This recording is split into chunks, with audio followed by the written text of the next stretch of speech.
Rugilah orang yang tak tahu bahwa ilmu agama Islam itu ada dua. Maka itu, dengarlah penjelasan Pak Bram berikut ini. Agama adalah suatu aturan dari Allah untuk manusia. Di surat As-Sad ayat 71 dan 72, manusia itu terdiri dari dua unsur utama, yaitu tanah dan roh atau nyawa. Dan surat Yasin ayat 36 mengatakan bahwa Allah menciptakan segala sesuatu berpasangan, termasuk diri manusia itu sendiri juga sepasang.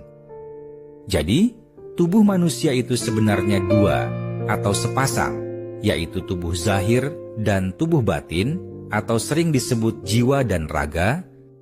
Maka itu, ilmu agama yang akan mengatur manusia juga terbagi dua. Ilmu agama yang mengatur tubuh zahir dinamakan ilmu syariat.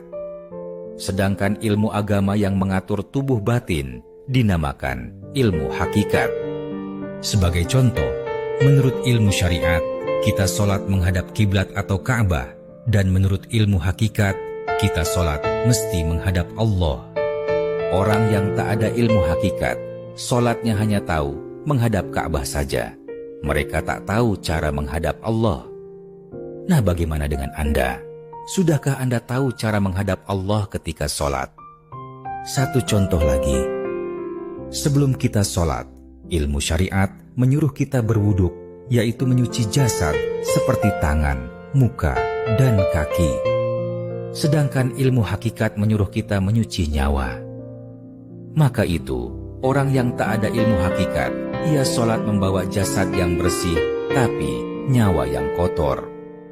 Ini sudah dikatakan di surat Asy-Syam ayat 9. Beruntunglah orang yang menyucikan nyawa itu. Contoh selanjutnya, Al-Quran adalah petunjuk untuk manusia. Maka, ayat Quran pun akan terbagi atas dua kelompok, yaitu ayat muhkamat dan ayat mutasyabihat. Ayat mutasyabihat itu berisi aturan-aturan bagian hakikat. Maka itu, orang yang tak ada ilmu hakikat takkan pernah paham makna ayat-ayat mutasyabihat.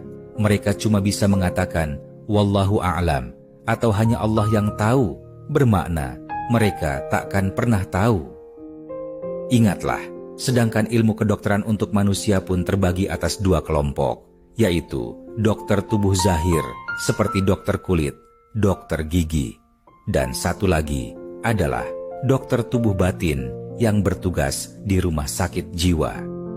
Satu lagi bukti bahwa ilmu agama Islam itu ada dua adalah, yaitu di hadis Sahih Bukhari nomor 120, Abu Hurairah mengaku telah belajar dua ilmu dari Nabi Muhammad. Dua ilmu yang dimaksud adalah ilmu syariat dan ilmu hakikat.